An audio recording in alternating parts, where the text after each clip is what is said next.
Just imagine, you haven't eaten for days. Your stomach hurts so much that it feels like it's twisting inside. You barely have the strength to stand up.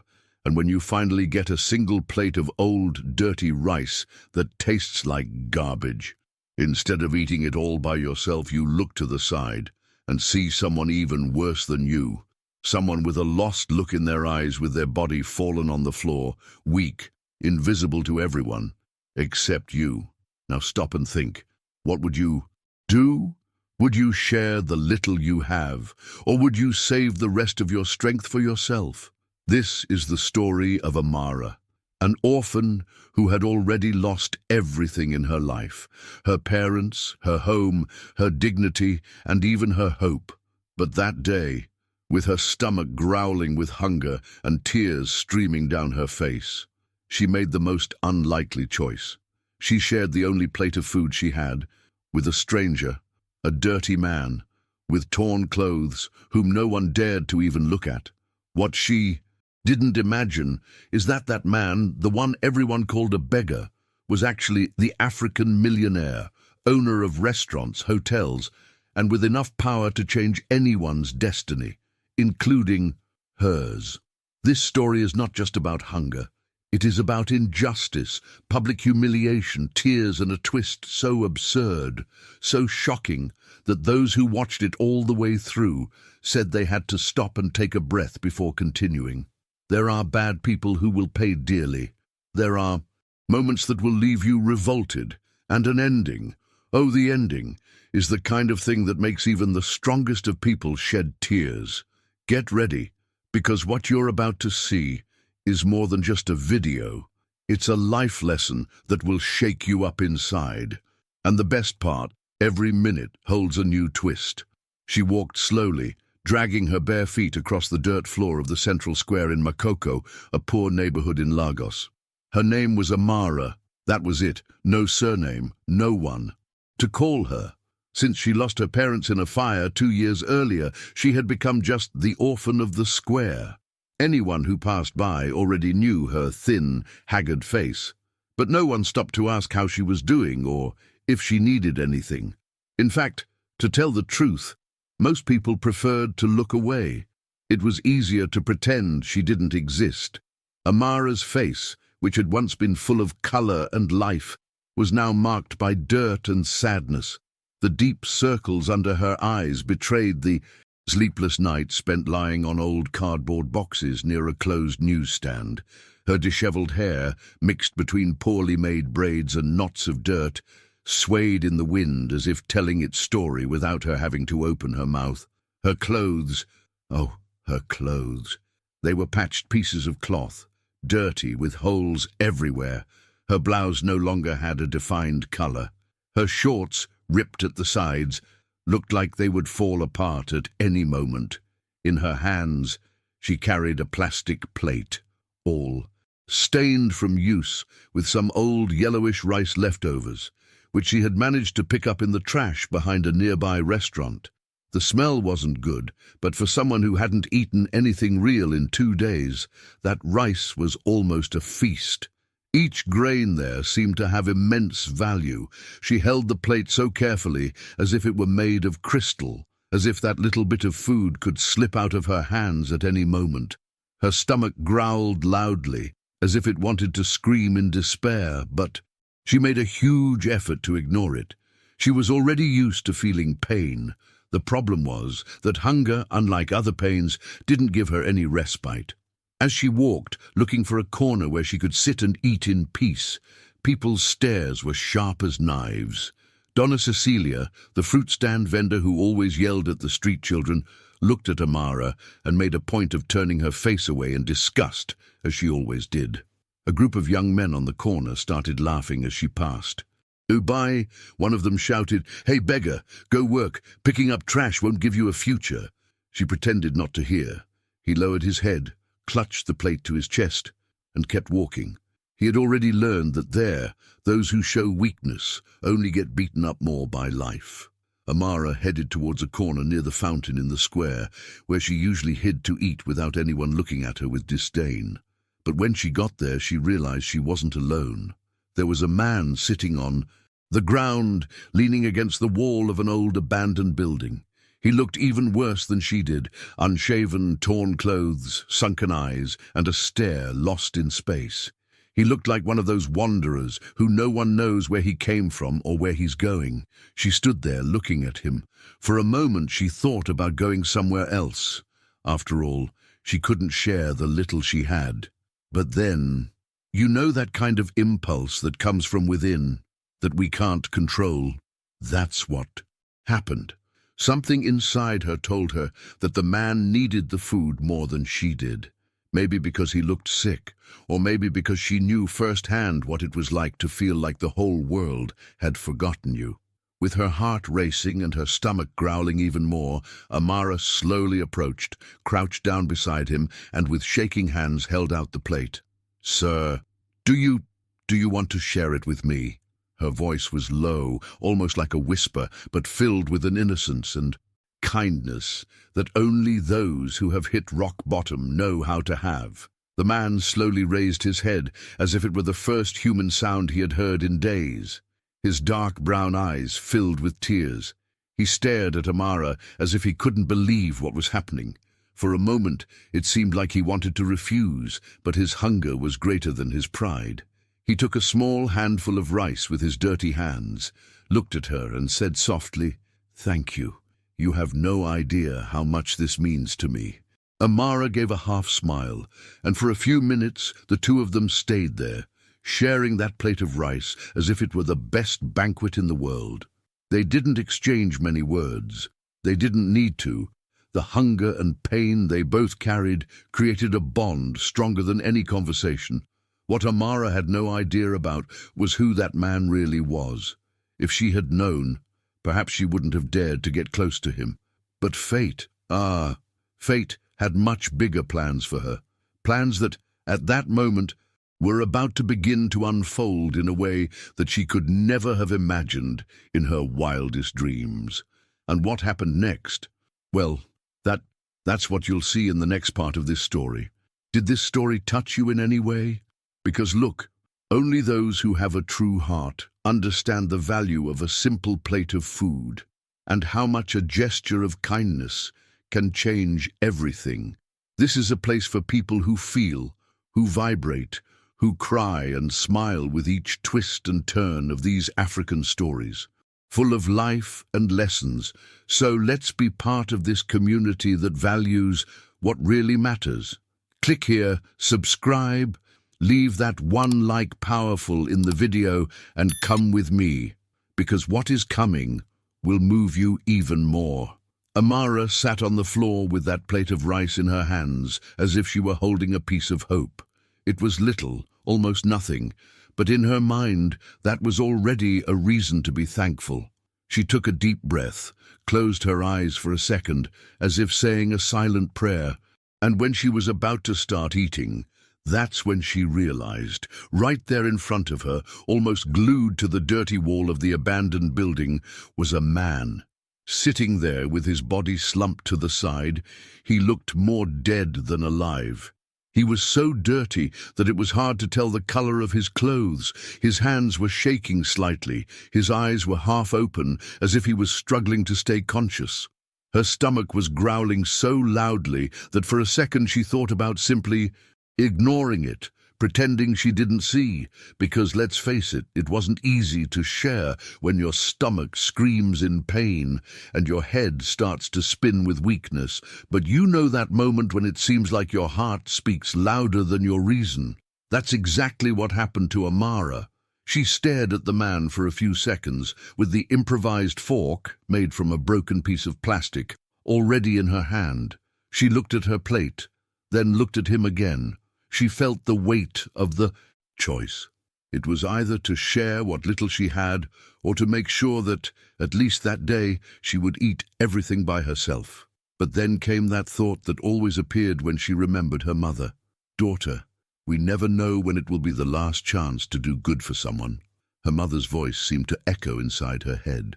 And how could she refuse after remembering that? Amara took a deep breath, moved her body a little closer to the man, and with the care of someone delivering. A valuable gift placed the plate in front of him. It wasn't much. In fact, if you looked closely, the portion was ridiculously small. But for someone who was there, in that state, it was already a whole world. She stirred the food with the little plastic spoon, separated half of it, and pushed the plate towards him. "Here, you can eat, sir. I still have some here." Her voice was a little low, a little shy, but it was so sincere that it made you want to cry just hearing it. The man took a while to react. He looked at her as if he couldn't believe that this was really happening. His first reaction was to try to push the plate away with his dirty hands, as if he didn't think he was worthy of accepting it. But Amara insisted. She pushed the plate closer to him again and said, "Please eat. You're worse off than me."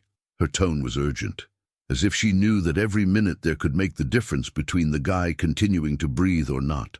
He slowly reached for the rice, took a handful, and began to eat as if he hadn't seen food for days. With each spoonful, his eyes filled with more tears. But do you know what was most impressive? Even in that situation, he stopped eating for a moment, looked straight into Amara's eyes and said in a hoarse and weak voice, "Thank you. Really, you are different." That sentence touched her in a way that she herself didn't understand at the time. Different? Different how? She didn't even have time to think much. All she could do was smile tiredly and shake her head as if to say, "Imagine, it was nothing." The funny thing is that, even with the hunger tightening her stomach more and more, at that moment, the feeling of having done something right seemed greater than the pain. She found herself observing the way the man ate, as if each spoonful was a relief, a victory over death. And it was there, in that silent exchange, that the two created a connection that neither of them could explain. It wasn't just about food. It was about life, about seeing the other, about understanding that no matter how bad we are, there is always someone who needs it even more. While he was eating, Amara looked around and noticed that some people were starting to watch the scene, some with disapproving looks, others with that look of someone who loves a bit of gossip ready to tell later. But honestly, she didn't care anymore. The truth is that when hunger, pain, and loneliness become part of your routine, the opinions of others become just background noise. What really mattered was that at that moment she had done what her heart told her to do. But what Amara had no idea, and maybe not even you who are following along can imagine, is that that man, with that lost look and those dirty clothes, was hiding a secret capable of changing her life forever. A truth so absurd that if someone told her at that moment, she would laugh, thinking it was a joke. And do you know the craziest thing? That truth was already starting to move behind the scenes of her life, like a domino about to fall. What would come after that divided dish? Well, that's a topic for later. Because what that man was going to do in the next few hours was going to turn Amara's life upside down. She had barely finished pushing the plate toward him, and the man was taking his first bites, when a noise came that made Amara's heart race with fear just hearing it. The shrill, thick, angry voice of Donna Veronica, the owner of the restaurant. On the corner, you know that kind of person who seems to wake up wanting to do something bad? It was her. A large woman with her arms crossed almost all the time who liked to yell at anyone she thought was out of place, especially the poor people in the square.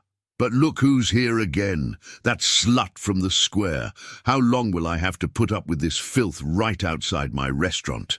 That was all she said, and she started walking quickly towards Amara, with heavy steps, making her sandals hit the ground in a way that seemed like a warning that something bad was coming.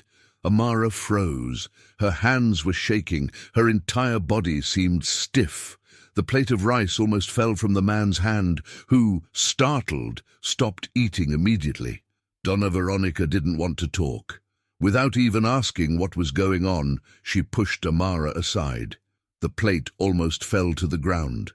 "Besides being a beggar, now you want to be a saint? Sharing food to impress others?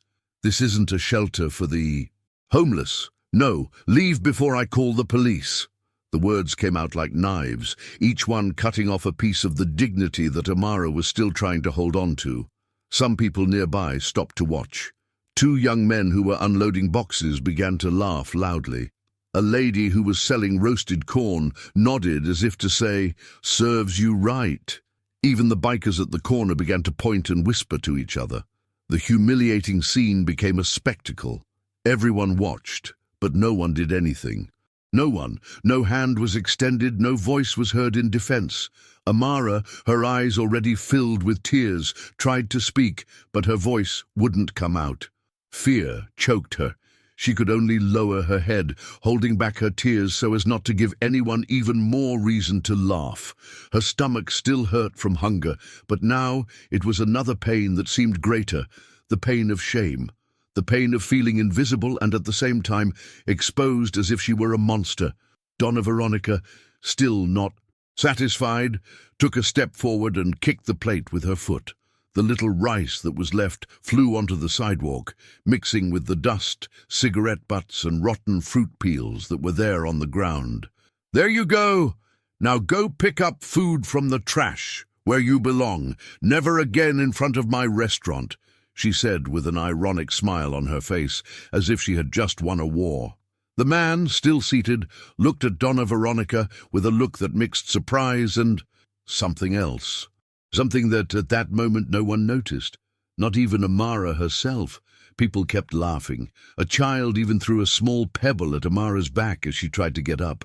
Everything around her seemed like a real-life horror movie. But do you know what was most revolting? It wasn't the first time this had happened to her. She had been kicked out of there before. She had been cursed at. She had slept crying in many corners of that square. But that day seemed different. Maybe because she wasn't alone.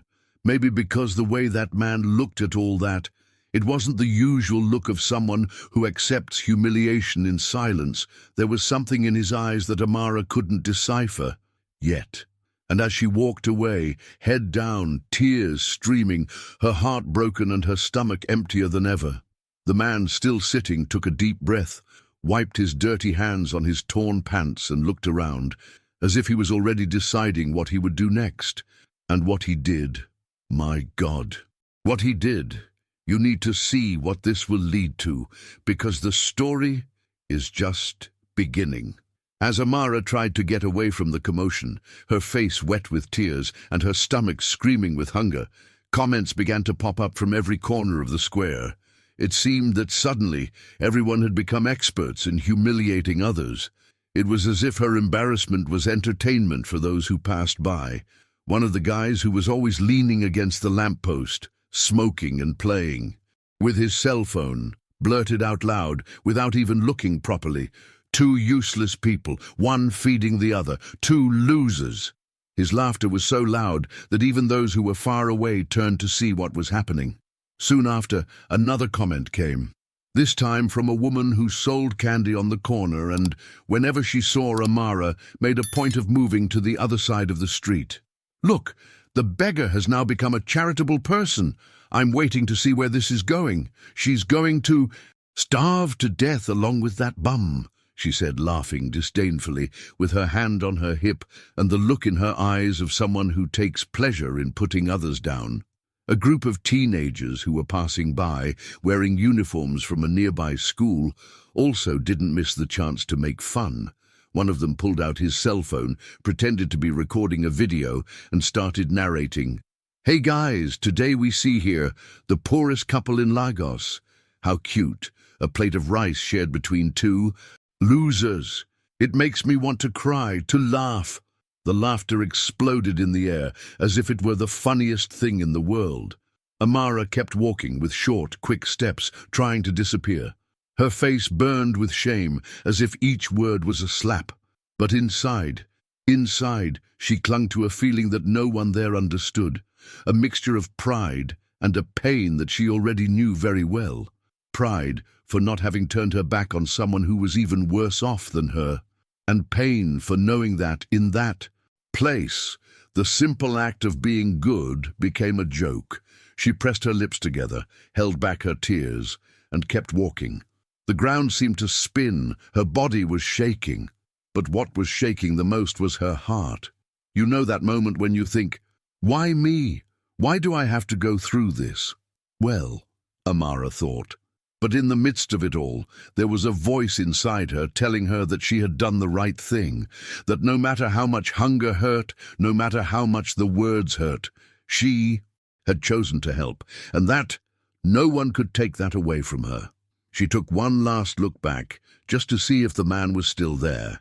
And he was, sitting with his gaze fixed on her, as if he were recording every detail of that scene. A look that was not one of pity, but of someone who was keeping a plan, a secret, something she had no idea about yet. That affected her in a way that she herself could not understand at the time.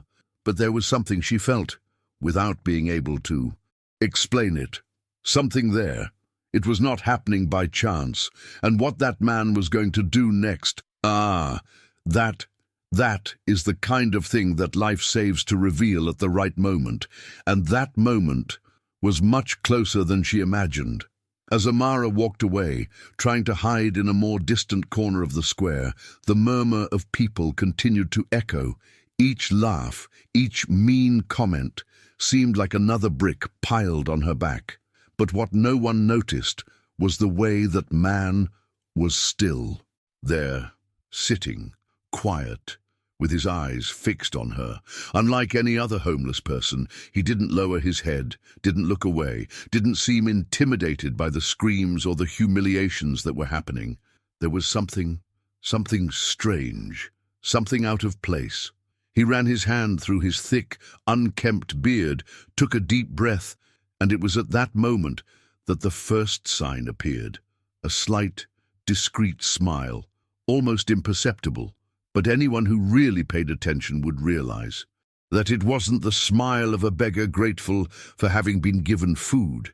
It was another kind of smile, a smile of someone who sees beyond the scene, of someone who knows that there, in that situation, was a test, a decisive moment. His eyes, which had been dull and sunken, now had a different shine. It was as if every scream, every humiliation directed at Amara was being engraved in his memory. He looked at the people who were laughing with an expression that mixed calm with a certain analysis, as if he were mapping out who was who there in that square, observing each person's character. He didn't say a word. He just followed everything with that look that, even in the poverty of his dirty clothes and his unshaven beard, conveyed something strong, a presence that didn't match the image of a defeated man. Some people were still trying to provoke him. One of the bikers looked in his direction and shouted, "And you, are you going to just stand there and watch? What are you waiting for? For her to come back with another dish?" But the man didn't even blink. He remained standing there, watching. It seemed like time had slowed down just for him, as if that moment was more important than anyone there could imagine. And you know what's most curious? No one suspected anything. For everyone, he was just another lost soul. But the audience that's watching is already starting to feel that there's something wrong with this story, something that doesn't add up. Those who pay attention notice that his eyes aren't those of a man used to being humiliated. They're not the eyes of someone who gives in. There's a weight, a depth, a look of someone who's seen the world from above. And now he's there, by choice. Meanwhile, Amara, in a corner of the square, was still wiping her tears with the back of her hand, trying to find the strength to continue. She took a deep breath, adjusted the little that was left of her clothes, and looked up at the sky, as she always did when she felt that she had no one left for her, only God. What she didn't imagine is that at that exact moment, a silent plan was already beginning to form. A plan that involved that man, the same one she had helped, the same one everyone had despised, the same one who would soon show who he really was. And the way he would do it, well, that part you'll understand very soon. Amara was still sitting there in the corner of the square, taking a deep breath and trying to organize her thoughts, Tears kept falling, but she insisted on wiping them away with the palm of her hand, as if trying to hide the pain. It was then that, without her realizing it, the man she had helped began to approach slowly. He came with slow, almost dragging steps, but with a care that revealed an intention different from everything she was used to experiencing there. He didn't come with that look of pity, nor with that look of judgment that so many had already made a point of casting upon her. He came with a human look. When she noticed him approaching, her heart raced for a second. Fear hit her, of course. After all, in that place, any approach could be a threat. But as soon as her eyes met his, something inside her relaxed. There was a truth there, a truth she couldn't explain, but she felt it right away.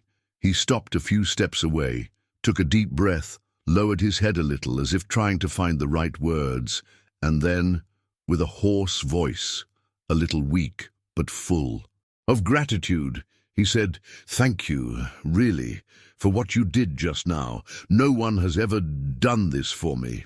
The words came out broken, as if it were difficult to say, but they were so sincere that her chest tightened at the time. Amara, still surprised, could only shake her head slightly and give a shy half-smile. For some reason, she felt she needed to respond, as if this was a conversation that the universe was forcing to happen. "It was nothing, sir. It's just, I know how much it hurts to be hungry," she said, her voice low, almost in a whisper. He sat down next to her without ceremony, on the same dirt and dust floor. There, in that forgotten corner of the square, the two souls, invisible to others, began to talk as if they had known each other for years. The man looked at her, discreetly wiped away a tear that had fallen without him noticing, and then asked, "What's your name?" Amara hesitated for a second. It had been a while since someone had asked her name with real interest, but he answered, in a simple and direct tone, "Amara." He repeated the name softly, as if he wanted to commit it to memory. "Amara, beautiful. It suits you." She smiled awkwardly, and for some reason she couldn't explain, she started talking. She started by telling me how she had lost her parents in the house fire where they lived, how I had traveled through several places until I ended up in that square. She told me about the cold nights sleeping under cardboard, the days when hunger made her think she was going to faint, the times she thought about giving up on everything. But she also told me that even so, she always tried to help whoever she could, that she had already shared other pieces of bread with street children, had already given her last blanket to an elderly woman who was sleeping near the bus station, and that, even with nothing, she still believed that one day things would change. As she spoke, he didn't interrupt. He just listened. He paid attention in a way few others had in her life. His head shook slightly in understanding, his eyes, growing more and more teary, as if each word Amara said touched a place deep inside him. And the truth, it's that at that moment, they both forgot where they were. They forgot about the square, the hunger, the shame, the people laughing around them. There was only that small space, that exchange, that connection of pain and hope between two broken people, but who, somehow, understood each other. She finished the story with a sentence that came out unintentionally, but that was like a punch in his chest. "I just hope that one day God will look at me too." After she said it, she lowered her head again, as if she already regretted having exposed so much. But he continued to look at her with a strange intensity, as if he already knew something that she didn't, as if the answer to that hope she held was much closer than she could imagine, and what he was going to say next.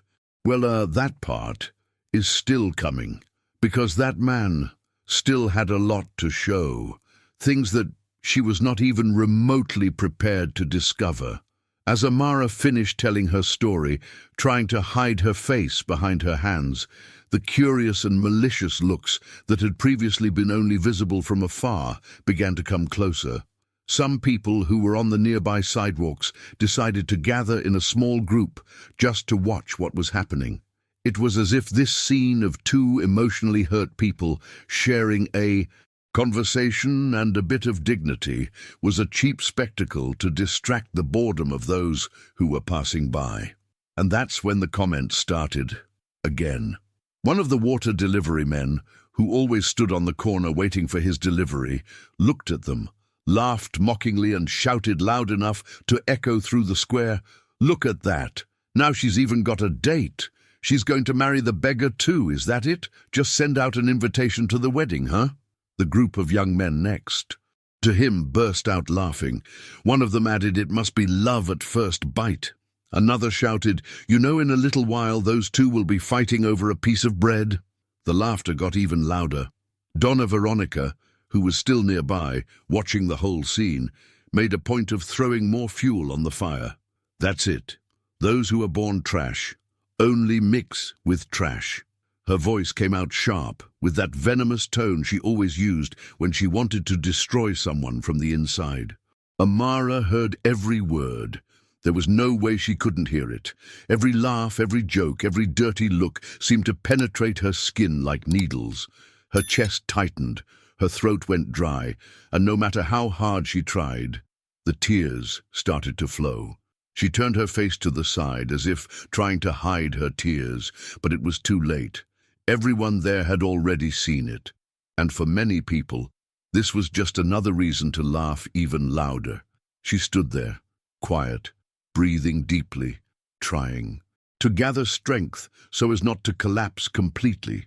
Deep down, she knew that the best thing to do was to get up and leave, but for some reason, she couldn't. It was as if something inside her was telling her that it wasn't time to leave yet. The man next to her, who had been silent until then, looked at the whole scene with an expression that suddenly changed. The slight smile he had shown before disappeared. Now, his gaze was serious, fixed, as if he were recording every face, every voice, every laugh so as to never forget it again. Amara noticed this at a glance. For a second, the two exchanged a quick look. She wiped her tears with the back of her hand, took another deep breath, and even with her heart crushed, she didn't regret for a second what she had done minutes before. The hunger remained, the shame still burned, but deep inside, she knew she had done the right thing. And what she still had no idea is that that choice, that simple choice, was about to turn everything in her life around. What that man was going to do in the next few minutes was going to silence everyone in that square in a way that no one, absolutely no one, could imagine. The sun was already beginning to set when Amara, trying to hide her pain and shame, leaned against the same corner where she used to spend her nights. She took a deep breath, trying to control the urge to cry again. Her cheeks were still marked by recent tears, her eyes red and swollen, but despite everything, she felt at peace for having done what she thought was right. For a moment it seemed like the worst of the day was over, except she had no idea that the worst part was yet to come. Suddenly, a commotion began in the square. Loud voices, hurried footsteps, people pointing. When Amara looked in the direction where the movement was coming from, her heart froze. 2 police officers were walking straight towards her. Blue uniforms, batons hanging from their waists, and that serious look of someone ready to resolve some problem. Some people began to gather again, curious, as they always did when it came to seeing someone being humiliated in public. One of the police officers, the tallest, with a belly that barely fit inside his uniform, was the first to speak. "You're the girl from the square, right? The one called Amara?" His voice was dry, thick, with a tone of contempt that she already knew well. She could only shake her head, not quite understanding what was happening. "So, you're being accused of theft. The owner of the restaurant said that you broke into her kitchen and stole food." The ground seemed to disappear beneath Amara's feet. Her eyes widened, her stomach churned, and her breath became short. "What? I swear I didn't take anything. I just picked up some rice from the trash. Back there. I swear, I never went into the kitchen." Her voice was shaking so much that it was hard to make out what she was saying, but no one there seemed interested in listening. Donna Veronica, of course, appeared at the same time, with that look of false indignation, pointing her finger at Amara with all the force of her hatred. She did break in. I saw it with these eyes here. That girl snuck in through the back door and stole food from my kitchen, and she still has the nerve to deny it. A thief, just like all those beggars who infest the square. Amara felt her legs weaken.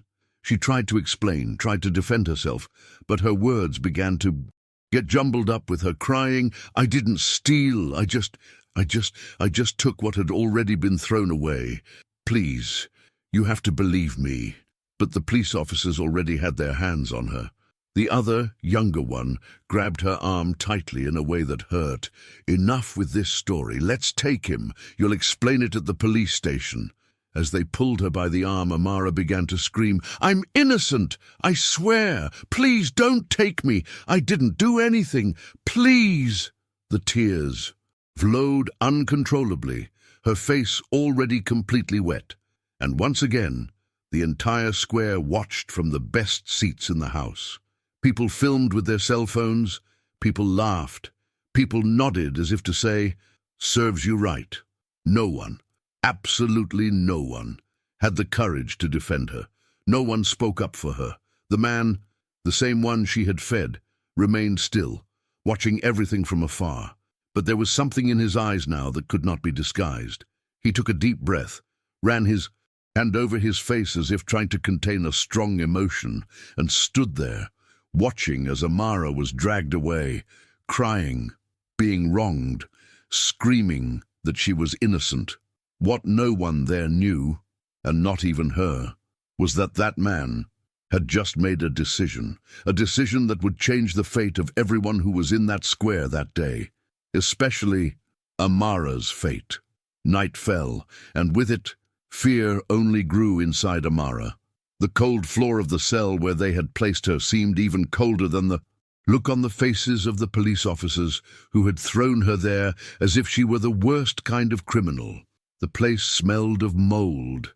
There was a dim light flickering on the ceiling, and the only sound she could hear was the echo of her own tears falling to the floor. She tried to control her tears, but it was impossible.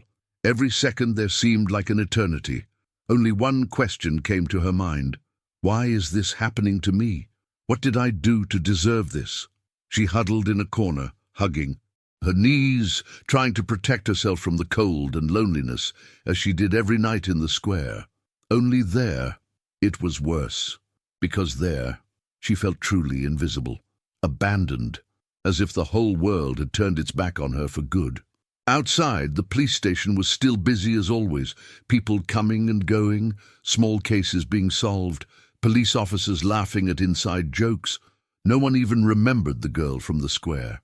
But it was then, when everyone thought Amara's night would end, with her sleeping on that dirty floor, that everything began to change. First came the sound of a luxury car's tires braking in front of the police station, a dry, imposing noise that made even the most inattentive police officer look out the window. Then, the sound of doors slamming, 1, 2, 3 doors closing at the same time. The receptionist, who had his head down, fiddling with his cell phone, looked up with a confused expression. It wasn't common to have that kind of visitor around. There, especially at that time of night.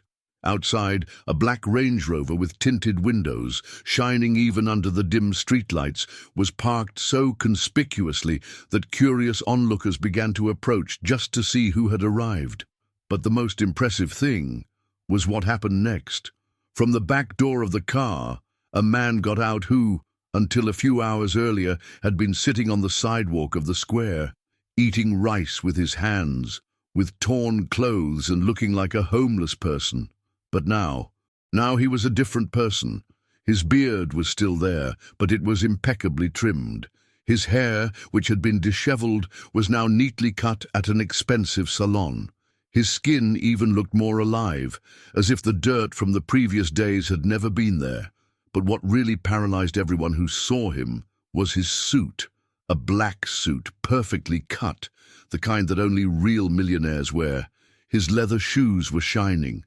On his wrist, a watch that was worth more than many of the cars parked on the street. And, as if that weren't enough, behind him, two security guards in dark suits, headphones on and with a firm posture, were following his every step. The silence at the entrance to the police station was immediate. The police officers stopped everything they were doing. Some looked at each other, trying to understand who that man was. Others were already whispering, wondering what a person of that level was doing there. He walked up to the reception desk with impressive calm. The police officer who had previously treated Amara with such contempt was now standing, swallowing hard, as if he sensed danger approaching. "Good evening. I came to pick up the girl you arrested this afternoon. Her name is Amara." His voice was firm, deep, with that tone that didn't ask, it ordered. The receptionist, still not quite understanding, asked awkwardly, "Sir, excuse me, but are you related to her?" The man smiled at the corner of his mouth, but it wasn't a friendly smile. It was a smile of someone who was in control of everything. "Let's just say that I'm someone she helped when no one else wanted to help. And now it's my turn to do the same for her." Before the officer even had time to respond, one of his security guards placed a folder of documents on the counter, showing that his lawyers had already taken care of everything. Bail paid, immediate release. The officer looked at the papers, checked them, and in a tone completely different from the one he had used with Amara before, said, "Don't worry, we'll release you right now." Meanwhile, back in the cell, Amara heard hurried footsteps approaching. Her heart beat faster. Could this be more trouble? Were they going to transfer her to another place? But when the door opened, and she saw that man standing in front of her, dressed like that, with that confident, protective look, she froze. The shock was so great that it took her seconds to understand what she was seeing. The same dirty, hungry man from the square.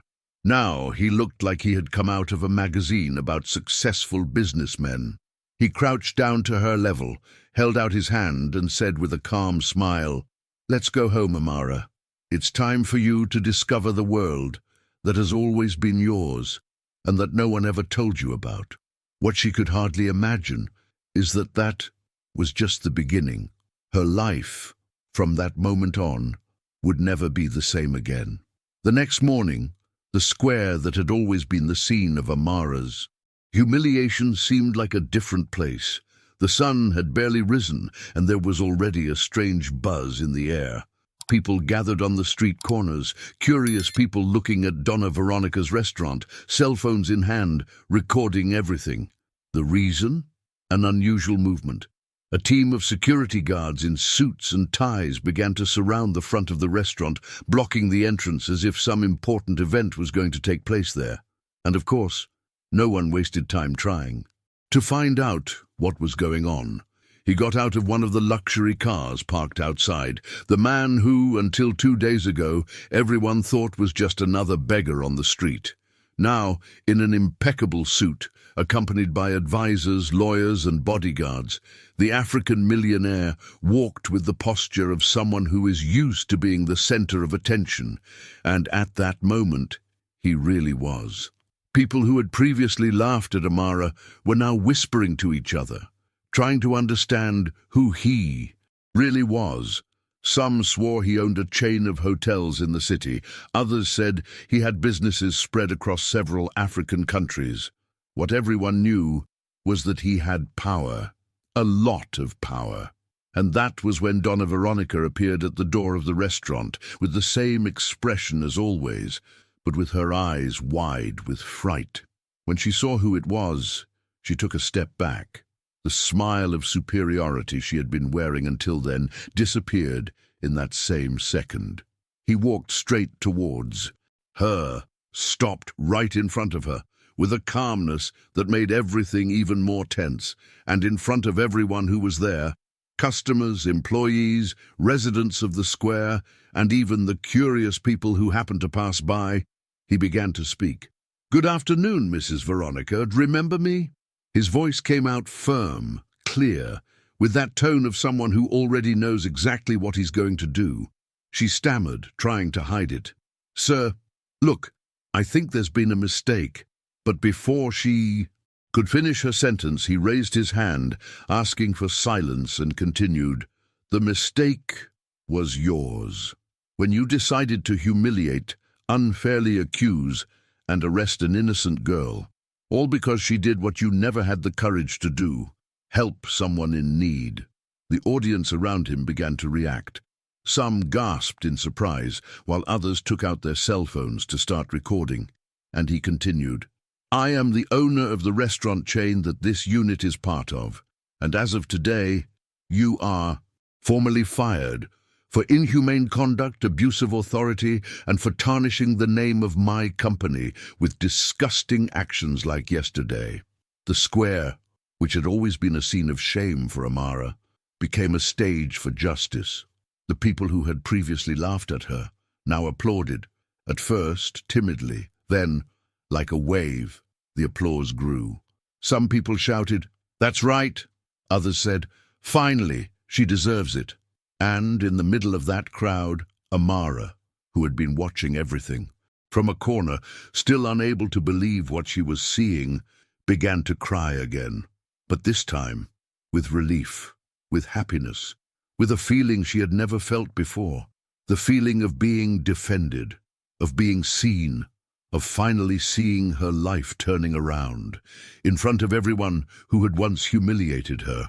Donna Veronica, blushing with embarrassment, not knowing where to hide her face, grabbed her bag and ran out into the square with people watching, whispering and filming her disastrous exit. And there, at that moment, Amara knew that something much bigger was happening. She looked from afar at the man who changed everything and, without saying anything, just with her eyes, thanked him. Little did she know that what came next would touch her heart even more, and that of whoever was watching everything. After that unforgettable day, Amara's life began to change at a speed she never imagined. It was as if the entire universe had decided, once and for all, that she had suffered enough. Soon after Donna Veronica's public humiliation, the African millionaire approached her in the middle of the square with that same calm and firm gaze that he had maintained the entire time. He extended his hand, looked her straight in the eyes, and said, "Amara, you will not sleep on the streets again, never again." She froze. For a few seconds she thought she had heard wrong. It was hard to believe. Her head felt like a whirlwind of emotions. Fear, joy, confusion, gratitude, all mixed together. The people around her, who had previously laughed at her, now stared at her in silence, as if they had finally realized that this girl they had humiliated so much was much more than they seemed to see. And that was how, that same late afternoon, Amara got into a Range Rover for the first time. The smell of the leather seats, the cold air conditioning, the instrumental music playing in the background, it all seemed like something out of a movie. She sat with her hands in her lap, looking out the window, trying to understand if this was really real or just another dream she had on cold nights in the square. Arriving at his house, or rather, one of his houses, Amara had another reality check. A huge gate, an entrance that looked like a five-star hotel, rooms with beds so big she barely knew where to start to lie down. She had a hot shower, new clothes arriving in bags, and a dinner with more food than she had seen in the last few months. The house staff treated her with respect. The African millionaire himself sat with her on the porch almost every night to talk. He asked how she was, if she needed anything, and little by little he began to understand every bit of her story. But he didn't stop there. A week later, he arranged for her to enroll in a local private school. Amara received school supplies, a uniform, and even a small study room in the house. On the weekends, she would accompany him to restaurants. At first, she just watched. Then, she started, helping with small tasks. And before she knew it, she was already responsible for taking care of some important functions within the team. The most impressive thing is that she didn't lose her essence. He remained simple, humble, with the same shy smile as always, but now, with a different sparkle in his eyes, the sparkle of someone who, after so much suffering in life, was finally starting to truly live. A few months passed, and one Monday morning, in the middle of a meeting with the employees, the African millionaire made the announcement that no one expected. Starting today, the new manager of this restaurant will be Amara. Applause echoed throughout the room. Some employees were moved. Others, those who knew her from the square, could hardly believe it. But she just closed her eyes, took a deep breath, and thanked him from the bottom of her heart. And so it was. From a plate of rice shared on the sidewalk, to a position as manager of one of the most respected restaurants in the city, a life change that only those who believe in miracles can understand. And at the end of this chapter of history, there is one certainty that no one can take away from those who watched it all happen. God sees the heart. No matter how invisible someone may seem to be, no matter how unfair life may seem, he is seeing every gesture, every tear, every choice, because those who sow goodness reap miracles. It may not be when we want it to be, but it always, always comes. And look, after experiencing all of this with Amara, it's impossible not to feel lighter in your heart, right? Because stories like this remind us that justice still exists, that good returns, and that God truly looks out for those who have a pure heart. Many people who watch the videos here on the channel have told me that these stories help renew their faith, bring that sigh of hope in the midst of difficult days. And if this video also made you feel that way, imagine how many other people can be moved in the same way just by a simple like from you. Each like makes this content reach further, touching more people who need this dose of strength, inspiration, and, why not, a miracle. Oh, and before I wrap up, I want to know, do you want to continue following Amara's story? Do you want to see what happens next? Because believe me, what comes in part 2 will move you even more. So right here in the comments, part 2, just to make sure you're ready to feel even more. And enjoy. The video that's appearing on the screen now is of another powerful story with a twist that gives us goosebumps. Click on it now, because those who watched it told me that their hearts were in their mouths until the very last second. Trust me, it's the kind of story that only those who have cried in life can truly understand.